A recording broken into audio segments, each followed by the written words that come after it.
earning. So we're talking about 4,436 to be exact, as what would be your end product then in terms of those NSSF contributions. So again, this one is according to the NSSF Act of 2013. In fact, you can see this conversation hasn't started now. It's been sort of shelved all the way from 2013 up to where we are right now. Almost 9 years down the line, we've not really agreed on whether it needs to go to 2,000 shillings. So now, let me take you back to that judgment from the two High Court judges, that is Justices Matthews Nduma and Helen Wasilwa and Monica Mbaru, who were giving directions on exactly how this should be. They said again, it's not clear how county workers are going to be affected here, because you're assuming then that a county worker belongs to the national government, because NSSF Act of 2013 is looking at the national government. So two things that were not really clear here. So they called it illegal and unconstitutional. Fine. Festus Ngari, how are you doing, sir? Let's begin from there. I'm doing fine. Yes. And at a point of clarification, we have 48 governments in this country. Yes. 47 devolved and 1 national government. The historical background is that by the time they were bringing up the NSSF Act of 2013, we already had 2 other schemes that were taking care of the devolved staff that existed in the local authorities. Yes. One, there is a defined scheme called the Local Authorities Pension Scheme, which is a pension scheme. And 2, there is a Local Authority Pension Fund, which is DC scheme, meaning it's a one-off. It operates more the same as NSSF. Yes. To say that everybody must now belong to NSSF was not very welcome, not really very, but it was not welcome to us. We prefer that people who want to stay in NSSF do it voluntarily, because the other 2 schemes that existed before, from 1929 to be precise, are more superior in terms of return. When we talk about pension schemes, it is very imperative that to note that, number 1, it's a very, very good idea, because this is what takes care of employees at their old age when they are not able to be productive in the society. So the idea behind schemes, pensions, is very, very, very good. But now the operations of the scheme must follow the return on investment, what we call capital asset pricing models, yes, to make determination of how to grow the money that I contributed, my employer contribute, so that if I work for 35 years, at the end of 35 years, I can go home with something substantial that can be able to move me from one level of a payslip, monthly payslip, to the next level until God knows when I go back. Yes. We have very many schemes in this country, precisely more than 1,000. And when we look at NSSF being the national scheme that is reasonably run by the government, the performance has been wanting. And that's where the question begins. And that's where the question begins. Yes. If I have been contributing my 200 shillings and the return has been on average of 6% against an inflation rate of 7.1%, it means that my pension scheme is giving me a negative return. On your investment, because you like to think if you're in a scheme, then that is essentially an investment you're making, isn't it? Exactly. Yes. So this investment, which has perennially given me a negative return, is it attractive? The answer is no. So what are we talking about? We are talking about that there was liberalization in the market way back in 2007, when the regulator, that is the Retirement Benefits Act, was enacted, and the authority was put into place, and workers were given the freedom to belong to a pension that is attractive to them. NSSF has not been attractive because it does not have a business case, so to speak. From the data that I was finding in their website, the fund is worth about 250 billion. Yes. I looked at their portfolio, and what I could see is that a bigger part of its portfolio, which is 43%, according to the figures that they've posted, 43% is real asset and land. So the question is, why the appetite for land? all of us Africans, especially Kenyans, we believe that if you buy land, it will appreciate. So NSSF has got a lot of properties which they bought and said, let's wait for it to appreciate. They have forgotten that there are other available investments. Not really forgotten, but there's a lot of appetite towards land because they have also other appetites in government boards, securities, equities they have within their portfolio. But you can see that according to the authority, the maximum that you're supposed to have in portfolio for the whole portfolio in real property, which includes land and building, should be 30%. When you walk out there, you will find some projects have been abandoned and others are still incomplete. Why? It boils back to the issue of governance. But when the return is actually to the negative, then to me the contributor who is doing 200 shillings, waiting to receive about 144,000 at the end of period at my retirement, that is money that cannot really help a Kenyan. And therefore the word social security loses its meaning. Yes. Because here we are saying that we should not be contributing and the employer contributing to perpetuate poverty when I'm old. That is sending me very fast to the grave. Which therefore opens up to this newer conversation that we're having then.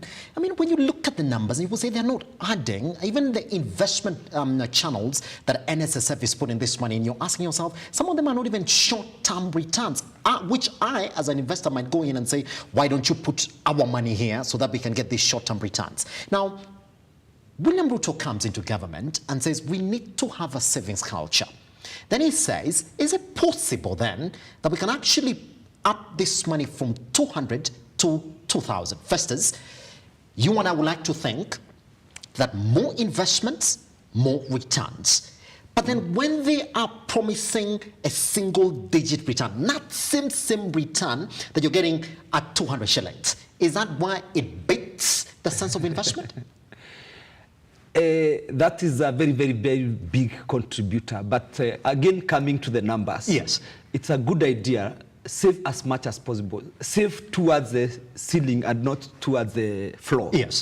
But again, we ask ourselves, what is the disposable incomes that Kenyans are having that is income that you can be able to consume and save? Go to the minimum wage guidelines. Currently, and the numbers are there, National Bureau of Statistics, SRC is giving a minimum wage guideline of 15,000 per month against an inflation that is going very high. So does an employee who is earning at the minimum wage have disposable income, first of all, to consume and remain with something that you can save? The answer is no. So the government of William Ruto, first of all, should tell SRC to go into the market and find what is the real value of the jobs that people are doing, so that we have a living wage and not a surviving wage. Majority of Kenyans, I don't know how many millions, are barely surviving. And when you are barely surviving, it is from hand to mouth. This conversation should be increased up to the level of the president, so that the SRC can come in, not to prevent people from rising as the cost of living and the cost of goods are going up, but to have a market that people can relate, that as the market prices go up, also the incomes to be able to live is also moving up in the same direction and not the other way around. I will quote the current Speaker of the National Assembly: developing countries must live on incremental and not the other way around. And an employee should not lose a benefit. He can only add on top of the benefits that are there. Let me take you back to whatever it is that we're talking about right now, Festus. Let's look at the numbers, because under this particular scheme, they're looking at somebody who earns around 34,000 shillings. If you're earning around 34,000 shillings, then your total contribution will be around 4,136. Now, here's the thing. You see, whatever they're saying, to ease the burden on the workers, the state decided to stagger the payment over a period of 5 years in what will see top earners pay more than 15,000 shillings monthly. Now hold on, this is 4,136 as the payment then will go to NSSF. Are we saying that if somebody gave you this 4,136 monthly to invest in other schemes in the country, you'll be getting a better return than being on NSSF? Exactly. I do not want to mention the schemes, but I know schemes that are returning better than the interest rates that are capped for the banks. The banks' lending rate is 14%. Yes. We have schemes that are returning more than 14%. And if the law allows you to move to that scheme, what you need to do is simply to notify the regulator that I want now my money to be invested elsewhere. Apart from that, we also have other competitors that have entered the market in the recent years. Currently, insurance companies are coming up with annuities. You purchase an annuity, and the insurance scheme is able to tell you on monthly basis how the annuity is growing. It is replacing the historical, traditional way of savings. And we cannot say that we'll remain traditional. We will not adopt the current innovations that promises me a better return. The bottom line is, what is return on my investment? That is what purely will guide the investor. And the investor is the contributor. Yes. We ask ourselves, why are other schemes with less funding able to return better than the government, the national scheme, which has got a very, very big base? I said 250 billion according to their website. And they are not returning even 9%, which easily you can go to the money market, put your money there. Some of them are promising 11%, 10% currently. Yes. In fact, even that NSSF can even go to those insurance companies that are returning over 20% and invest in those ones. So simply there's a question of mistrust by the owners of the money. And the owners of the money is us, the contributors. Yes. When we look at it, do the people who are running NSSF have all the information regarding the market? The appetite is directed towards some direction because of for some other vitiating factors. We will not discuss that one. But the bottom line is that looking at the balance sheet year after year, a lot of questions are coming up. Yes.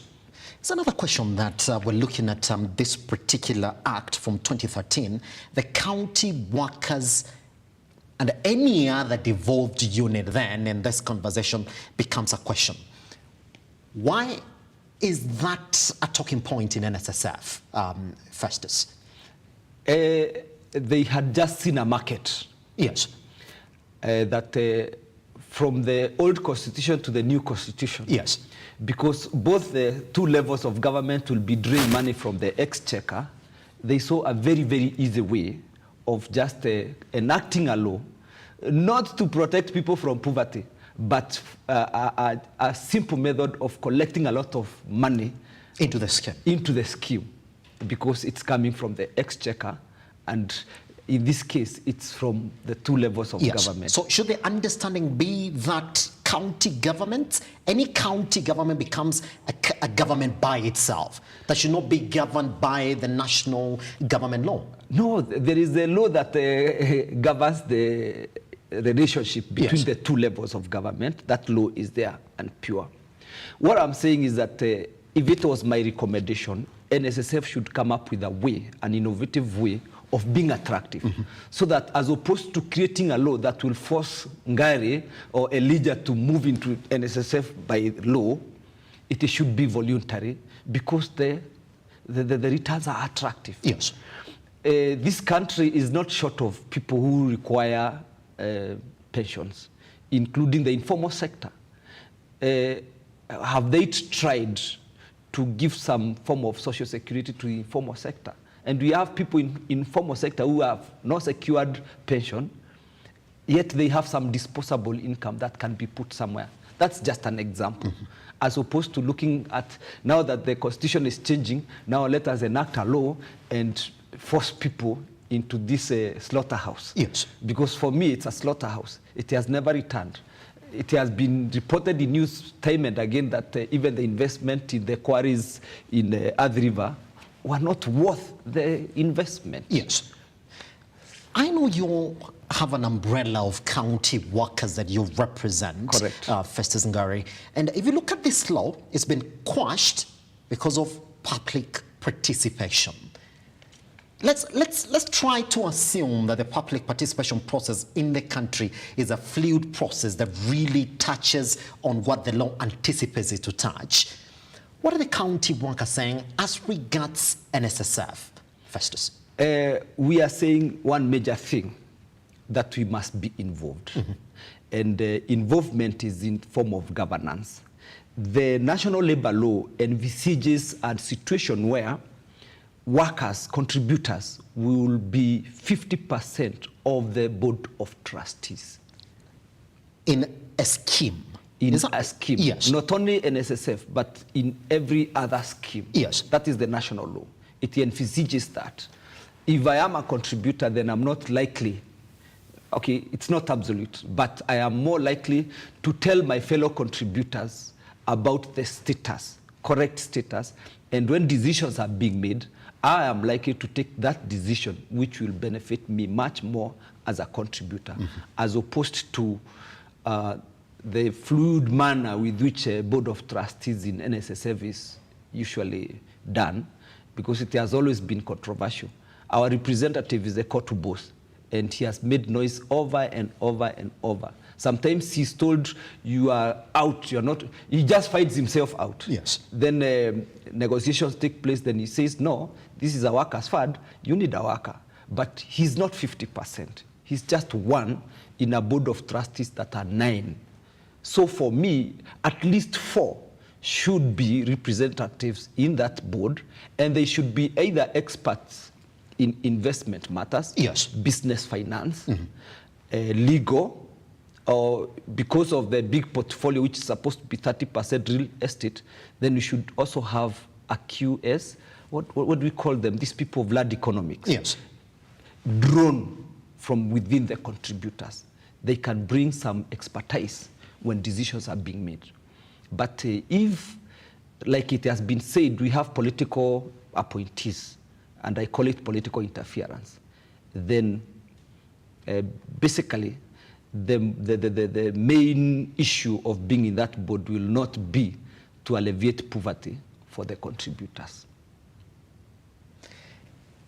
So now we are at a level where this case again will come back, Festus, because it looks as if this is the agenda for President William Ruto. And we've listened to his inauguration speech, swearing-in speech, sorry. It was really specific on this one, that look, we have to be a saving culture. If indeed NSSF is not going to go through proper policy changes, so we can actually even start talking about a bigger return, then what next for all these national employees who are being told it's mandatory to make NSSF contributions? And so should the government rule that indeed it's going to be mandatory then for them to go to 2,000 shillings, again, they have to go through that. Is the law a bit relaxed or not giving us an out as an employer then to say, I do not want to join NSSF, I do have a scheme that I'm joining it? Do you envision, Festus Ngari, a situation where, yes, the only thing the law will check is that Elijah and Festus indeed are in a pension scheme, or in any scheme there might be as required by law? Is that what we want to see? I want to see a saving culture, that is one. Yes. But I also want to see institutions that meet the expectations of its membership. I am saying that NSSF and any other scheme that exists, because we also have occupational schemes, yes, reforms is a must. And we will be lobbying up to the highest level of the lawmaking and political levels to have reforms that can create a business case for the existing institutions. Yes. The issue of public participation, I will repeat and repeat as many times as possible. It is not only in Parliament, mm-hmm. but it is also in the person who is contributing from his peace slip. Yes. And that is me and the people that I represent. We must be given a forum to say exactly how we feel. And then now after that, we must also be given the comfort zone that our money is safe in that particular account. Because the mistrust is that our money is not safe. That is a mistrust, period. So we must also have forums where we must be told after every financial year, this was what happened, this was the income, this was the expenditure, and this is the excess or the profit. Yes. Currently, we do not know how much expenditure we do and how that expenditure is broken down into various components. And the return on this investment that you're making each month? The return of investment, it is declared every year. Yes. And that is what I'm saying, it is very unattractive. It is not attractive at all. And if we could interrogate this expenditure, you will find that nobody has audited, but when it's finally audited, we will establish that some of the expenditure was not justified, and it was not in the interest of the contributor. At the end of the day, I'll keep on repeating, it should be in the best of the interest of the contributor. Not the people running the scheme. Not even the board of trustees. Yes. But when you look at lifestyle audit, using your eyes, you see my contribution, I am the contributor, but the person I'm giving the money is living much better, big life. I even admire that when I grow up, I want to be employed in NSSF. Or I want to be a board of trustees. Festus, here's the thing. I hear you speak. You're saying you might not necessarily be against the 2,000 shillings. What you're saying, should you come for my 2,000 shillings, then I need reforms at NSSF. Absolutely. And even the 2,000 shillings is a very, very big percentage. My proposal would be to graduate periodically. Periodically, yes. In the sense of, then if you're asking for 2,000 shillings, then adjust salaries. Is that what you're saying? What I'm saying is that the 2,000 can be adjusted periodically over a period of like every financial year. There is an increase of 200 shillings to make it 400 and an employer 400. Yes. At the end of probably 5 years, if they have a strategic plan for 5 years or a strategic plan for 3 years, then the contribution will also have moved from 200 shillings to something like 1,000 shillings. Yes. And then commensurate to that, the books of accounts should also show some good returns.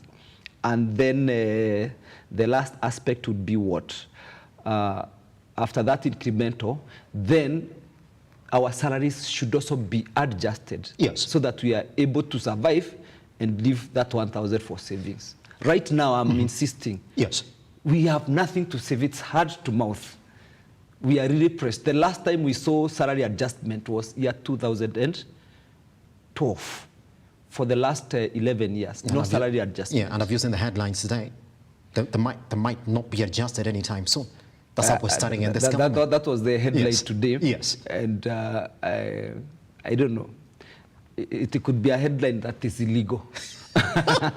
We might have to challenge it. We'll have to talk about that some other time as well. Yes. Here's the thing as well, as we get to the tail end of this conversation, Festus Ngari. This particular scheme, we do understand what a scheme is. That from time to time, when there's inflation, you will expect that indeed they come back and tell us, now because of this inflation, these are the returns that we're expecting this year, because when there's inflation, this is exactly what we're taking it to. What makes it a bit difficult for NSSF to be a marquee savings scheme? What is this thing that is making the government look at NSSF and say, but you see, it's a bit different from the other schemes that you might be involved in? What is that you might look and say, maybe we can give them that? Because I don't understand. I do not really agree that any investor can put money somewhere and then say, this is exactly what you're going to get at the end of the year. In financial terms, that is quite unattractive. It comes back to governance. And the major reason is that a lot of people who run that scheme are political appointees for political expediency and rewards. Yes. Somebody vies for a political seat, fails, is told that we'll give you a job at NSSF. So it's a house of, one, political rejects and people who do not have skills to do the job that they are supposed to be doing there. They're supposed to be doing a very good job, but whatever they do there leaves a lot to be desired. It's purely the issue of governance. They should adopt the Mwongozo Code of Conduct and ensure that everything is done above board.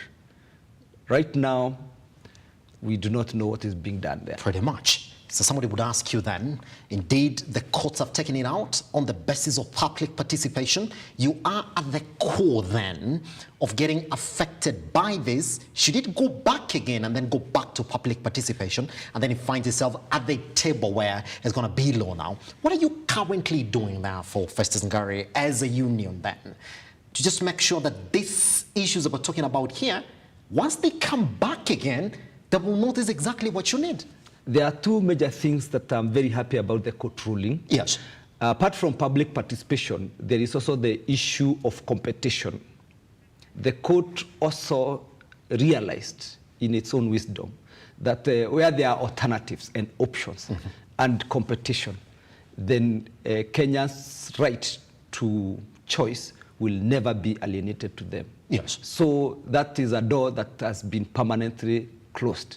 Because we will not close the competition authority, and we will not tell other people who are doing better and competing better than NSSF to close down the shop. They will exist. And we will keep on referring to the ruling, because now this is a precedent. Yes. A law has been made in High Court, because High Court is a court of record. Yes. So we'll keep on referring to that record. And we will be protected by Article 10 of the Constitution about the competition. So unless and until that time, NSSF becomes competitive, then they'll be able to come to the market that I and market themselves, and people will voluntarily opt. As stated by the law. Yes. Isn't it? Yes. Festus Ngari, thank you very much for coming back. I mean, we couldn't do it better. You're welcome. Yeah. I'm glad that this conversation is going deep, and people are getting informed. Yes. Information is power. Yes. As people make decisions. Pretty much. And investment is pretty important. Yes. Let people evaluate all the investment decisions, because we want to move from a lower level to a better level, from a lower salary to a higher salary, from a small savings to a bigger saving. And when we are old, we can comfortably live a life that has got dignity. Pretty much. I'll be calling you because it's going to go on, and conversations around savings and investments, they never end. Fantastic. Taking back to the time that he joined us right here in the studio at Look Up TV across all your social media platforms. Remember the conversation about, is it time for NSSF contributions to move from 200 to 2,000 shillings? According to Festus, no. Not just immediately, at least if you want to also talk about other areas. It's like, if you graduate, fine. But then as you're graduating it as well, tell us how it's going to be better than the other schemes that are available in the country. And tell us the management, follow the law to the latter when it comes to running the NSSF. What is it going to be? The president is already ruled on this. He's saying, well, I mean, we got to save more. Fine, but how? Talk to us. Again, at Look Up TV across all your social media platforms. I am at KIAGE SIMBA. I'll see you tomorrow where we speak about intellectual property. What is that? That means that you have to watch me tomorrow. All right, see you then. Festus, thank you very much for coming.